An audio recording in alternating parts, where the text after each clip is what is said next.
Welcome to Kiss the Reviews. I'm Armando. That's Corey. And today we're doing 1995's Tales from the Hood. Before we get started, if you want to follow me or Corey on Twitter, you could follow me at Junior D's. You could follow Corey at Corey_idol. As always, if you want to follow the show on social media, you can follow us at Kiss the Reviews on Twitter, Instagram, and TikTok. What up, talkers? So, without further ado, let's get into this. We'll start with the cast. This film stars Clarence Williams III as Mr. Sims, Joe Torry as Stack, DeAndre Bonds as Ball, Samuel Monroe Jr. as Bulldog, Wings Hauser as Strom, Tom Wright as Martin Moorehouse, Anthony Griffith as Clarence, Michael Massee as Newton, David Allen Grier as Carl, Brandon Hammond as Walter, Rusty Cundieff as Richard Garvy, Paula J. Parker as Sissy, Corbin Bernsen as Duke Metger, and Roger Smith as Rhodie. Much like a lot of these movies, it's been a long time since I saw this. Mm-hmm. And I was trying hard to remember if this was a comedy horror or if it was a straight horror. And when it started, I was like, oh, comedy horror. And then we got into the stories and I was like, no, straight fucking horror. And it also depends on the story, too, because, like... Yeah. There are some stories that are very relevant and still very, relevant, meaning, like, for the past 400 or 500 years. Yes. But, like, it's still very relevant stories, very serious, and, like, all of a sudden, like, little Penny shows up, and he's like, ah! You're just like, what the fuck? Like... Yes. There's some very weird shit. There's some peaks and valleys. We'll say that. There's some peaks and valleys. You were right. I almost categorized this as a horror movie with a shitload of comedy involved in it. Almost like Cabin in the Woods. Yes. Like Yeah.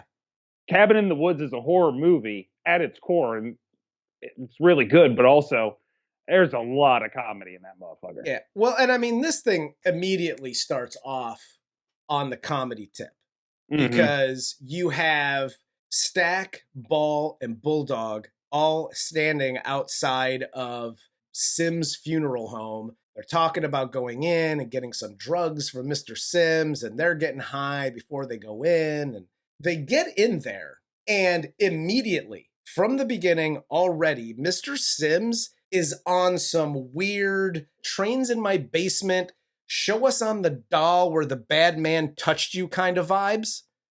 Like, he's already there. And I love this actor so much. Clarence Williams is fantastic in everything he's in. And when he goes creepy with it, there's nobody that does it better than him.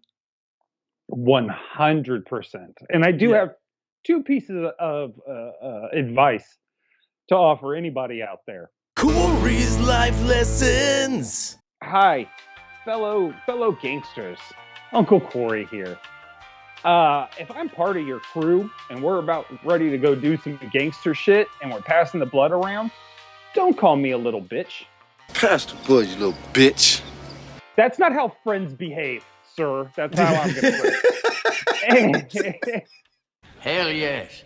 And second, if you are getting ready to do said gangster shit in a mortuary, don't expect a normal person to answer the door. They look shocked that somebody like Clarence Williams' character opens the door, and it's like, no, that's what all the mortuary peoples are like. Listen, they're fucking weird. If you go into like the funeral home, mortuary, whatever, and they don't give off a "we fuck the bodies here" vibe, then it's their first day. When they get in there, he starts to tell the three dudes about each of the bodies that he has laying in the caskets. And he starts with the first story. which is the story about a black rookie cop on a traffic stop with 3 other white officers. They pull over Martin Moorehouse, who is a city councilman and a political agitator, as it says on the police computer, who has been on this crusade against police corruption. Now, technically, this is one of the biggest parts of fiction in here. The police computer would never pronounce something that says political agitator because it's already implied by the blackface person on his computer screen. That's police code immediately for political agitator. Is it possible this story is true? Yes, it is. It goes about as well as you would expect it to go if you've never seen this movie. They beat the shit out of the councilman. And when Clarence speaks up, he's sent back to the squad car. The 3 cops say they'll take him to the hospital, but instead, Johnson sprinkles some crack on him, and then they kill him, and then they throw him into the water with his car. Why are racist people always named Strom or Storm or just... Corey's Life Lessons! Hi, racist white people. Uncle Corey here. Here's a hot tip. Don't identify your future generations as racist pieces of shit by naming them obvious names for racist pieces of shit. This guy's name should have been Adolf Goebbels, the way he was fucking going. Get the fuck out of here. 100%. And listen, because later on here, they go to the graveyard. It's like a year later. Clarence is, drunk. He's not on the force anymore. He's fucked up by this whole thing and yada yada. And whoever it is, I forget who the main cop that, sprinkles some crack on him, Johnson. I forget who that guy is, but they give off some really white fraternity, the last guy to finish has to eat the cracker vibes. So cops. It's very these guys played Ookie Cookie. That's who these guys are. Oh yeah, they're the guys that would ass fuck a friend that fell asleep early at the slumber party, and they'd be like, "What are you getting so uptight for, bro?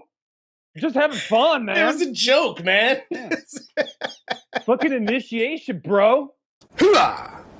Guys like this like to involve their cum in a lot of things with other friends. For and real. It's like, dude, just come out of the closet. Your parents won't accept you, but we will. Yeah, it's fine. It's okay. Yeah, you don't have to make your friends forcibly eat jizz crackers. As stated earlier, it's 1 year later. Clarence is now off the force. He's drunk and he's having visions and hearing Moorehouse speak to him. Clarence then calls the 3 cops who killed Moorehouse, invites them to the graveyard, and he takes them to Moorehouse's grave. And as Billy attempts to piss on the grave after fucking Captain Dipshit does it first, Moorehouse comes out and snatches him into the grave. He grabs Billy, grabs him into the grave. And I was really upset here because Billy was having some stage fright, and we get it, Billy. You got forced into this. It's kind of bad. You're like, I don't wanna, but he won't like me if I don't. There's not enough dicks getting ripped off in horror movies, I feel like. I feel like in this situation, he's kind of got his dick in his hand and he's pissing on the grave of the dude they just killed a year ago. I'm pretty sure his prick needs ripped off. But instead, we get the heart getting ripped out. Yeah, I feel like a lot of these, the guys in this movie in particular, but in horror movies overall, a lot of the bad guys don't necessarily get punished to the extent that they should be. Mm-hmm. Them just dying, that's not good enough. No, it's not good enough for me either. That's why I'm putting in my application for Lucifer. Tell me, why would you do that? These guys needed to go big time. And they all get out of it pretty easily, except for the guy that gets sucked into the painting. Because I'm just assuming he has to live in that painting for the rest of his eternal life. Because we see Moorehouse get his revenge, snatches out Billy's heart, he rips off Strom's head, and then the best of the 3 kills is Newton, the last cop, getting crucified with heroin needles. Now, I know what I said before, like, hey, there's not enough dicks getting ripped off in movies, like, for assholes like this. But getting crucified by heroin needles, like, onto a cross, I mean, that's pretty dope. I'm not gonna lie. That's pretty amazing, yeah. Yes. And this story was great, too, because when these guys get scared, they act exactly like all bullies, or for lack of a better term, act. Like, these guys are not tough in any way, shape, or form. No. And, like, they start shooting the headstone. Here's an idea. If you've seen a ghost, don't shoot at anything. It's not going to work. It's a ghost. Yes. Run away if you can, but I'm pretty sure you're just kind of fucked. Just stay there and take the heroin needles to the palms of your hands. Yeah, or just going to toss this out there. Don't kill black people. You were right. I hate to say something crazy political like that, but maybe that's the way we should go about it. You know what? I think you're right. But that story ends as Clarence gets committed to a mental institution. And then we get to the next story, which is boys do get bruised. So it's the story of Walter. He's a quiet boy who shows up to a new school. He's already getting bullied. Richard, Walter's teacher, also notices that Walter has a bruise on his face. Walter says it's from the monster that like beats him up or whatever. And at school, he gets bullied by Tyrone. He draws the picture of Tyrone. He draws the picture of the monster. Richard's like, oh, what are these? And he's like, oh, I was told that if I draw it and then I burn it, it gets rid of the bad thing or the bad people. To which he does some origami shit with Tyrone's picture. And Tyrone takes a spill in school after his picture gets crumbled. And my favorite part about this is as they're loading him into the ambulance, this kid that just stumbled down the stairs and broke every bone in his body, one of the teachers looks at Richard and he was like, I think the kid's got some weak bones. Boy must have had weak bones. He just needs to drink more milk? The kid, like, crumbled. We see what happens later in this story with the monster. Right. He's not a 70-year-old woman. Like, he's the young man who's bullying everybody because he's the biggest. I don't think he's got weak bones. We certainly are doing a lot of movie reviews with people with weak bones and osteoporosis, no matter what age. What makes me laugh about this same scene is the teacher, the exact same teacher goes, hey, fell down the stairs, wasn't pushed, just fell down the stairs. But I can't figure out how he broke both his arms and legs. How do you break both arms and legs? Falling down. You're not who I'm looking for medical science advice. You've made it abundantly clear through two statements. You are not the teacher I want to follow. You're just there for the paycheck. He's the gym teacher. He's the gym teacher. He's like, I don't know what's happening. We were playing dodgeball and the kid just fucking crumbled like a cheap suit. Apparently he needs to drink more milk. Get up, Walter, you got weak bones. So Richard then, notices all the bruises and it continues to happen. So he goes to Walter's home to speak with his mother. Just one thing really quick. Hey, Walter, where your mom at? Love her to death. In Friday, she's been in a bunch of stuff, but I love this woman. I think she's a great actress. Yes. And we'll just leave it there. We'll just leave it. Right. You know what? Screw it. You shot your shot earlier a few shows ago. I'm going to shoot my shot. Just a quick thing. Paula J. Parker. Holla at your boy. Come on. Yes, I'm sorry. I'm gonna go throw something on. I ain't saying shit. I ain't fucking up your game. I'm just like, We get typical excuses here in the house. Walter fell down some stairs. He's clumsy. Then Sissy's boyfriend gets home, and we realize that the monster is Carl. Carl then goes fucking crazy here and David Alan Grier just starts swinging on everybody. Beats the fuck out of Walter. Beats the fuck out of Sissy. And he's not only throwing punches and taking off his belt and whipping. What's this? He's hitting him with like the palm of his hand, like up the nose. Like, David Alan Grier goes hard in the paint here. Yeah, I think he's got some anger issues. I think so. Because he is not happy the second why didn't you open the door for me? The teacher should have known immediately. Hearing that. Oh, he already did. Yeah. I know what's happening. And David Alan Grier does a fantastic job here. Yeah. Because he talked about was him. Legitimately scary. Yes.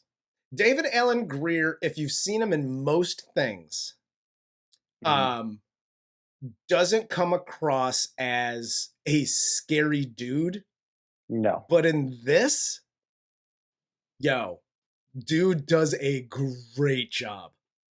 Walter finally steps up and does his origami shit to Carl, turns him into a folded up flesh suit on the kitchen floor. And then Walter then burns the piece of paper with the monster on it. Carl gets burnt to a crisp, which is the body that they see in Mr. Sims's funeral. Carl died kind of a G. Because he was still talking shit. This shit ain't over yet, bitch. You got like basically Beetlejuiced. And you are still talking shit. And he's holding the frying pan. Yep. He's like, the second my arm inflates, I'm gonna fuck you up. Dude, David Alan Grier is a fucking G. I had to give him respect for that. I just 100%. 100%. You went out like a fucking man there. This to me was the most boring of the stories, just because it was very obvious where it was going. Yeah. I wish David Alan Grier almost was a real monster. Even though, I get it. Like, he is a monster, but at the same time, like, be the thing that he drew. Like, you know what I mean? Like, morph into that and, like, turn into that. And that would have been a little more interesting for me. Yeah. I think because my dad loved me, so nobody ever hurt me.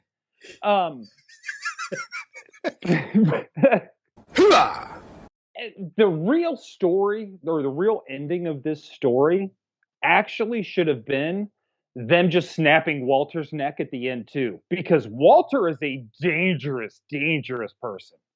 100%. And should not be able to walk this planet. If he can draw something and then kill it, dude, Walter's the world living destroyer, cuz. Walter's the living embodiment of snapping necks and cashing checks.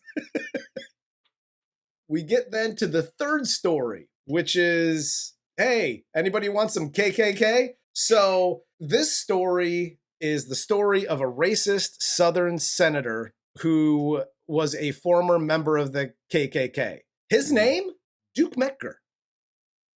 Who do you think he was supposed to be? I was going to say maybe patterned after somebody else around that time.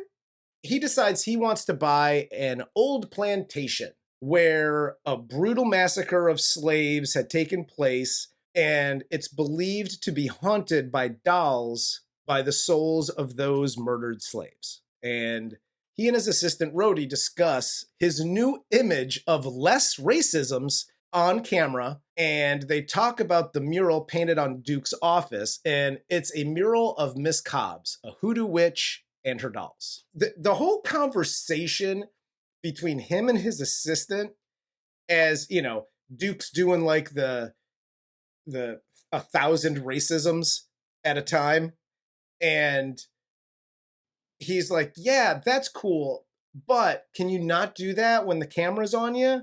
And can you not say those things? Like, you could say them in your office.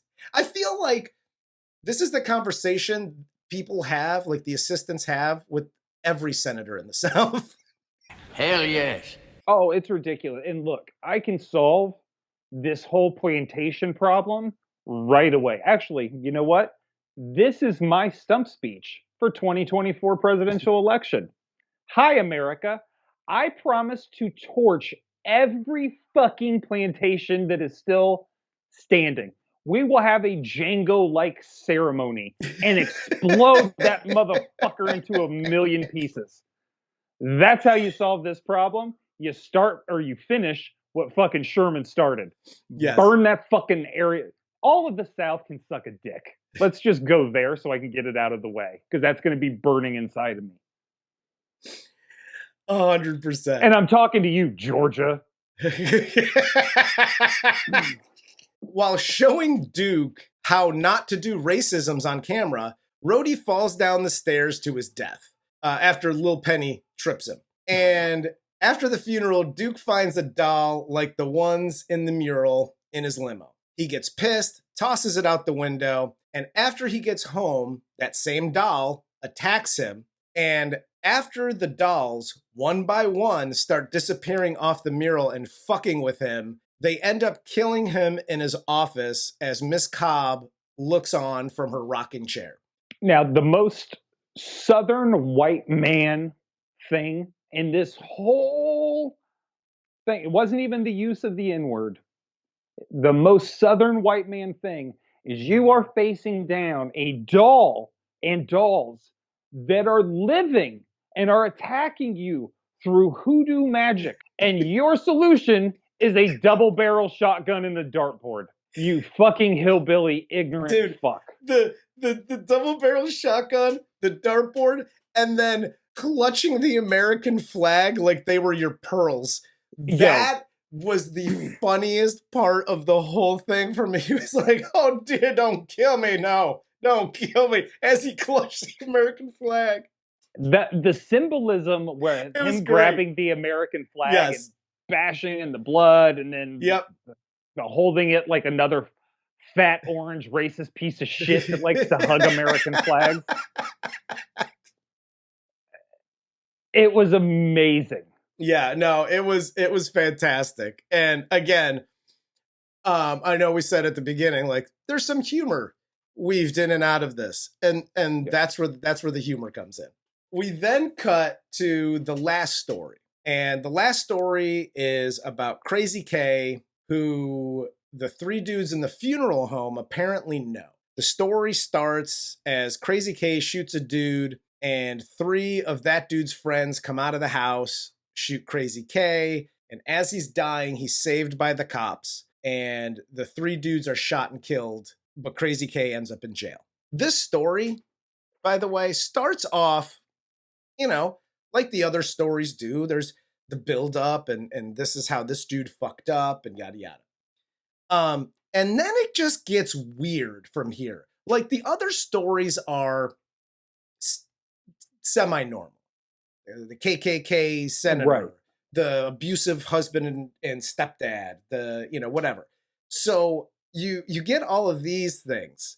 And then this story just makes a fucking left-hand turn out of nowhere and goes into Crazy Town because Crazy K gets transferred to Dracula's castle, apparently, to some facility for some program for early release. But he gets transferred in his fucking drawers. No shirt, no shoes, just his boxers. Yeah, they don't believe in jumpsuits. I don't know where the fuck. Like, if I'm in any prison transfer situation, I'm going out with an orange jumpsuit and 2 braids in my hair because that's how I was taught. Everything is all hood. If you've seen film before, this should be reminding you of A Clockwork Orange because that's basically what they're doing to him with the rehabilitation and the bright lights and all that shit. Like this is literally A Clockwork Orange. Yes, 100%. Which I'm curious too at this point. I'm like, okay, like I'm a little more interested. I want to see where it's going.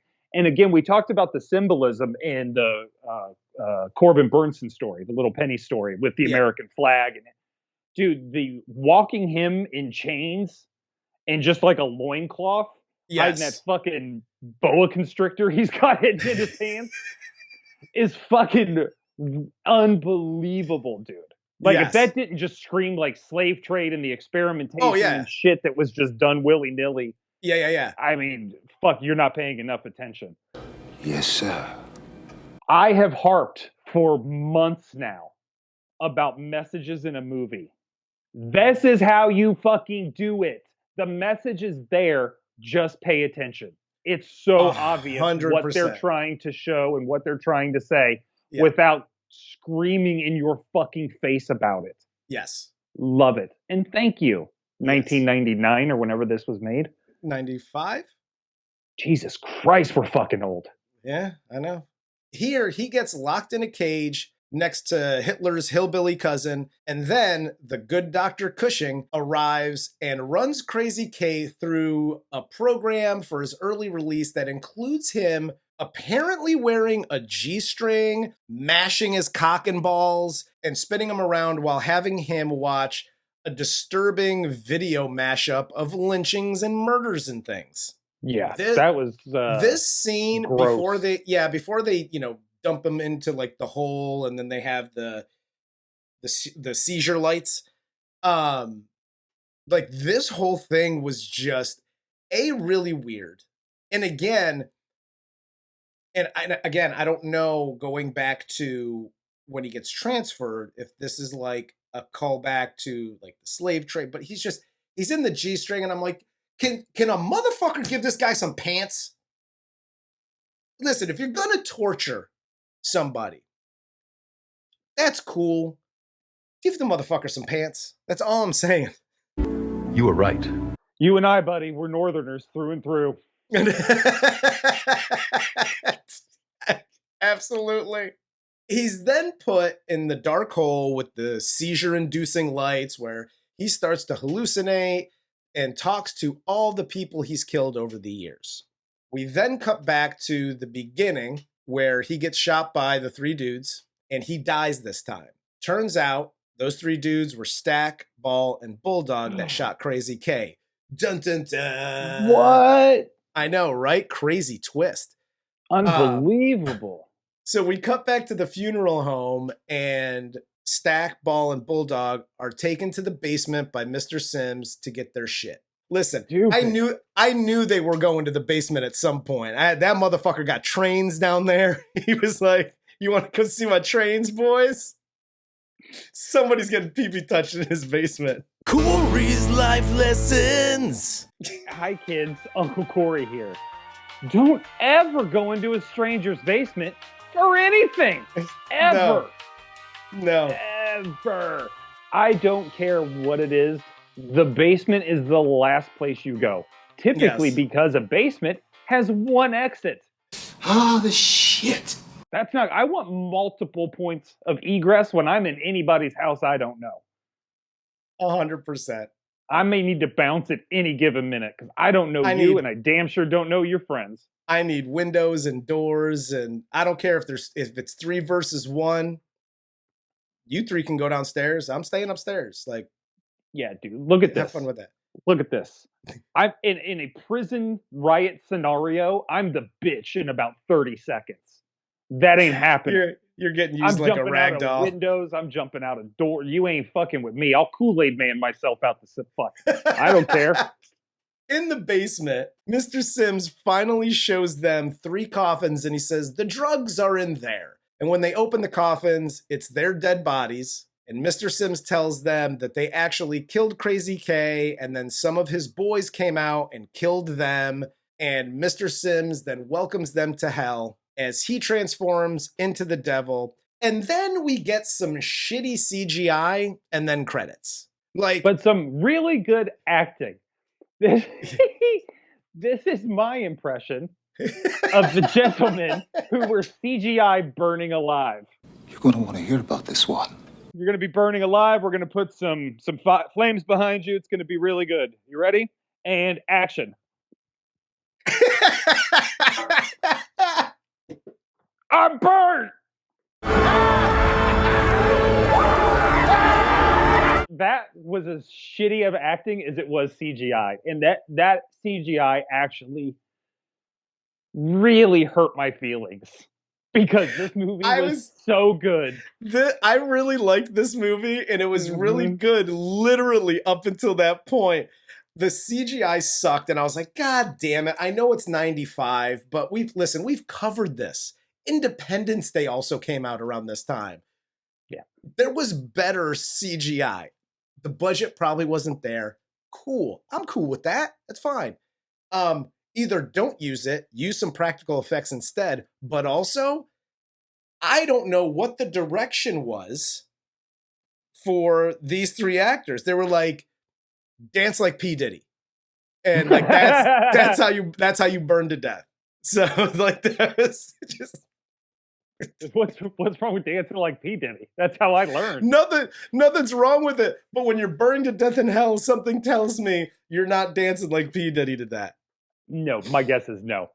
That's just my guess. This is what is more frustrating, is when you take into consideration the fact that the transformation of Clarence Williams III into the devil, because he's not actually the devil, was an amazing piece of CGI. Yes. And amazing, like, how they did the transition, even if it was a practical effect and he had all that fucking makeup and shit on him. Yeah.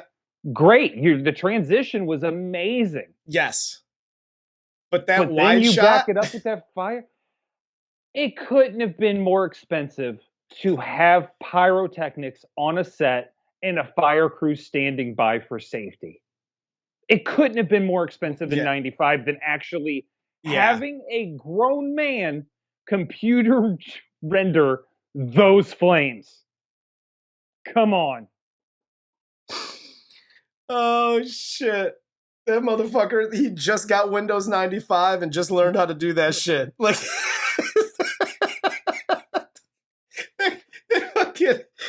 whoever did all the CGI on this went to ask Jeeves, like, how do you create fire for CGI? Oh. Is it possible this story is true? Yes, it is. He's like drawing dicks on people's faces like Perez Hilton. It just took him like 2 months to get that job done. Yes. Like, I got another dick order for a gossip website. I'm going to be busy for years. Dude, you know what's sad?